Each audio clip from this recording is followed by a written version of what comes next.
السلام علیکم ورحمۃ اللہ وبرکاتہ۔ بسم اللہ الرحمن الرحیم۔ اسلامک کہانی میں آپ کو خوش آمدید۔ ایک واقعہ جو یقیناً آپ کی سوچ کا انداز بدل دے گا۔ وہ لاہور کے علاقے شالیمار میں نان چنے اور سری پائے کی دکان چلاتا تھا۔ میں نے کئی بار اس کی دکان سے ناشتہ خریدا تھا، مگر اکثر میں دیکھتا جب بھی کوئی بہترین بوٹی یا زیادہ گودے والی ہڈی آتی تو وہ ہڈی کو الگ برتن میں رکھ دیتا اور ہڈی سے گودا نکال کر ہڈی پھینک دیتا تھا۔ مجھے اس کی بے ایمانی پر حیرت کم ہوتی مگر غصہ زیادہ آتا۔ تب میں زیر تعلیم تھا، کالج میں میرا پہلا سال تھا۔ بچوں جیسے جھجک اور خوف میرے اندر تھا۔ میں چاہ کر بھی سری پائے بیچنے والے سے یہ نہیں پوچھ پایا تھا کہ وہ ایسی بے ایمانی کیوں کرتا ہے۔ خیر، میں دل اور دماغ میں آنے والے سوالات، احساسات، جذبات کو کبھی زبان تک نہ لا سکا۔ چاہ کر بھی اس دکاندار کو باتیں نہ سنا سکا۔ اپنی تعلیم مکمل کی اور لاہور کو خیر باد کہہ دیا۔ آج ٹھیک تقریباً 7 سال بعد میں دوبارہ اسی دکان پر اپنے دوست کے ہمراہ ناشتہ کرنے گیا۔ میں موٹر سائیکل سے اترا ہی تھا کہ ایک نئے ماڈل کی گاڑی نے آ کر میرے سامنے بریک لگائی اور اندر سے اسی دکان کا مالک نکلا۔ میں نے اس دکاندار کو پہلی نظر میں پہچان لیا اور تھوڑی دیر مجھے غور سے دیکھنے کے بعد وہ دکاندار بھی مجھے پہچان گیا۔ وہ مجھے انتہائی عاجزی اور خوش اسلوبی سے ملا، بہت عزت کے ساتھ بٹھایا، میرے لیے بہترین سا ناشتہ آرڈر کیا اور ایک بہت ہی بہترین پائے کا پیالہ اٹھا کر دکان میں لگے پردے کے پیچھے چلا گیا۔ میرے دانست میں مجھے جواب مل گیا کہ یہ شخص اپنے لیے بہترین بوٹی اور گودا الگ کرتا تھا، مگر پھر بھی میں دکان کے مالک سے یہ سوال کرنے کی ٹھان چکا تھا۔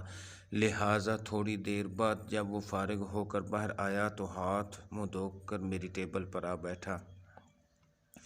میں بھی ناشتہ کر کے فارغ ہو چکا تھا اور اس کے انتظار میں بیٹھا تھا۔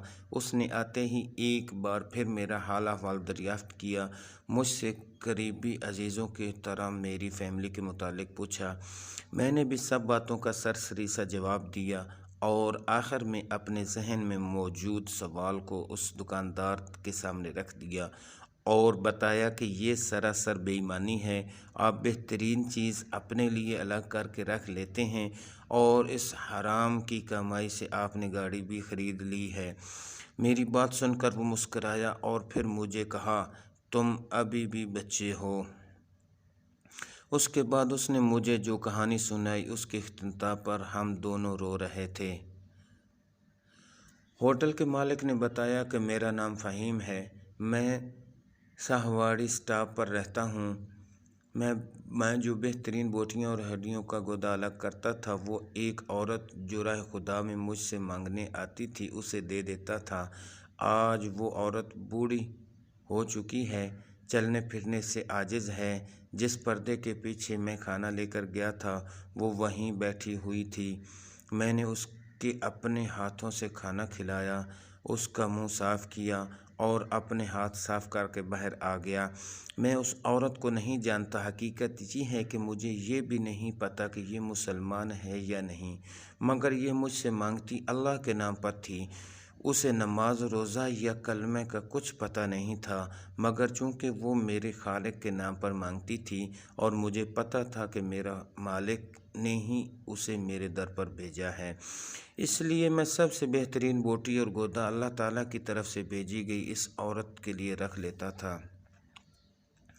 اللہ تعالیٰ کے نام پر مانگنے آنے والی کسی شخص کو آج تک میں نے خالی ہاتھ نہیں لوٹایا، کیونکہ میں بچپن میں یتیم ہو گیا تھا۔ میری ماں اور لوگوں کے گھروں میں کام کرتی تھی۔ بعض دفعہ جب کام نہیں ملتا تھا تو فاقے کرنے پڑتے تھے۔ ان فاقوں کو میری ماں تو برداشت کر لیتی تھی مگر میں نہیں جھیل پاتا۔ میری ماں مجھے لے کر مانگنے نکلتی تھی۔ میری ماں اللہ کے نام پر لوگوں سے فقط میرے لیے ایک روٹی کا سوال کرتی تھی تو بھی بہت سارے لوگ میری ماں کو دھتکار دیتے تھے۔ میں نے اپنے کانوں سے سنا تھا، لوگ میری ماں سے کہتے تھے کہ رات میرے ساتھ گزارو تو صبح تم دونوں ماں بیٹے کو جہاں سے کہو گی کھانا کھلا دوں گا۔ میری ماں چپ چاپ آنسو بہاتے ہوئے میرا ہاتھ پکڑ کر آگے چل دیتی تھی اور گاڑی میں بیٹھے صاحب لوگ پیچھے سے کہکا لگا رہے ہوتے تھے۔ میں نے ماں کو جیتے جی نان چنے اور سری پائے کی ریڑھی لگا لی تھی۔ اللہ تعالیٰ نے الحمدللہ مجھے رزق دینا بھی شروع کر دیا، مگر تب تک بھوک سہ سہ کر میری ماں بہت ساری بیماریوں کا شکار ہو چکی تھی۔ میرا کاروبار چمکنے سے پہلے میری ماں مر گئی، مگر مرتے وقت میری ماں نے مجھے ایک بات کہی تھی، کسی بھوکی اور مجبور عورت سے اس کی بھوک یا مجبوری کے بدلے میں جسم نہ خریدنا۔ اللہ تعالیٰ کے نام پر کوئی تم سے مانگنے آئے تو سب سے اچھی چیز دینا، کیوں وہ چیز جو تو مانگنے والے کو نہیں بلکہ اللہ تعالیٰ کو دے رہا ہوگا۔ اس نصیحت کے بعد میری ماں نے صرف موت کی ہچکی کے وقت کلمہ پڑھنے کی آواز نکالی اور پھر ہمیشہ ہمیشہ کے لیے اس جہان فانی کو چھوڑ کر چلی گئی۔ میری ماں کی موت کے 1 سال بعد میری دکان بہت اچھے سے چلنے لگی، میں بہت اچھا کمانے لگا، اور ماں کے مرنے کے بعد 2.5 سال بعد ایک عورت اپنی 3 سال کی بچی کے ساتھ میری دکان پر آئی۔ اس نے مجھ سے اللہ کے نام پر کھانا مانگا تو میں نے اسے ڈھونڈ کر بہترین سالن اور نان دیے، کیونکہ اسے دیکھ کر مجھے میری ماں کی نصیحت یاد آ گئی تھی۔ اس کے بعد وہ عورت روز بیٹی کے ہمراہ آ کر اللہ کے نام پر کھانا مانگتی اور میں ان ماں بیٹی کو بہترین کھانا دیتا۔ پھر ایک دن اچانک وہ 3-4 دن کے لیے نہ آئی تو پتہ چلا کہ اس کی بیٹی روڈ ایکسیڈنٹ میں مر گئی ہے۔ میں نے اس سے اس کی بیٹی کے متعلق کوئی سوال نہ کیا تاکہ اسے دکھ نہ ہو۔ اس نے اللہ تعالیٰ کے نام پر کھانا مانگا، میں نے اسے دے دیا۔ اب میری روٹین بن گئی تھی، میں بہترین بوٹی اور گودا نکال کر الگ رکھتا جاتا۔ جو ہی وہ عورت آ کر میرے خالق کے نام پر ہاتھ پھیلاتی میں اسے بہترین کھانا کھلا دیتا۔ ایک بار وہ کھانا کھا کر میری دکان سے نکلی ہی تھی کہ تیز رفتار رکشے سے ٹکرا کر گر پڑی، اس کی ٹانگ ٹوٹ گئی۔ میں اسے ہسپتال لے کر گیا، اس کا وارث بنا، اس کا علاج کروایا۔ ہسپتال سے فارغ ہو کر اس سے اس کے ورثاء کے بارے میں پوچھا تو اس نے کہا کہ میرا کوئی وارث نہیں، بس میرا اللہ ہی وارث ہے۔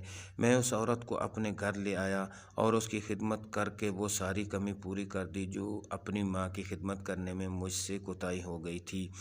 میری مالی حالت ٹھیک تھی، مگر پھر اس عورت گھر میں ہونے کی وجہ سے کوئی بھی لڑکی مجھ سے شادی کے لیے تیار نہ تھی۔ مجھے اس عورت کے گھر سے نکالنے کی شرط پر رشتہ آفر ہوا، میں نے انکار کر دیا۔ میرا بڑھتا کاروبار دیکھ کر ایک اور فیملی نے مجھ سے اس بوڑھی عورت کے ساتھ قبول کر لیا، یوں میری شادی ہو گئی۔ شادی کے بعد میں نے دبئی میں اپنے دوست کے ساتھ مل کر ہوٹل بنایا۔ اللہ تعالیٰ نے وہاں سے میرے کاروبار کو برکت دی اور میں دن دگنی رات چگنی ترقی کرتا گیا۔ آج میرے پاس اپنی گاڑی، گھر، بیوی، بچے سب کچھ ہے۔ میں 2 دن پہلے ہی دبئی سے آیا ہوں۔ مجھ سے ان بوڑھی ماں جی نے اپنے اس ہوٹل میں جا کر کھانا کھانے کی خواہش کا اظہار کیا تو میں نے بیوی کے ہمراہ ان کو یہاں بھیج دیا اور خود کچھ کام سے فارغ ہو کر یہاں پہنچا ہوں۔ ان کو کھانا کھلانے کے بعد میں نے آپ کو ٹائم دیا اور اب دونوں چلتے ہیں، انشاءاللہ پھر ملیں گے۔ ملاقات کے اختتام پر میرا دوست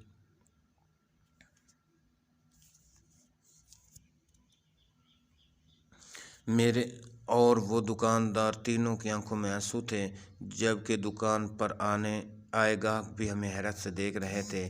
میں نے ناشتے کا بل دینا چاہا مگر فہیم نے لینے سے انکار کر دیا۔ میری لاکھ ضد پر بھی وہ نہ مانا تو میں نے مصافحہ کرنے کے لیے ہاتھ آگے بڑھایا۔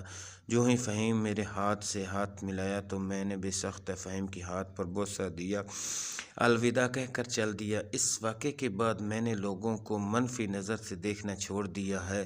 اس واقعے نے میری سوچ بدل دی ہے اور میں چاہتا ہوں میرے قارئین کرام کی منفی سوچ بھی بدل جائے، آپ بھی ہر کام میں خیر کے پہلو تلاش کرنے لگیں۔ یا اللہ ہم سب کو مثبت سوچ والا بنا، نرم دل بنا اور خیر کے کام کرنے والا بنا، آسانی عافیت کے ساتھ۔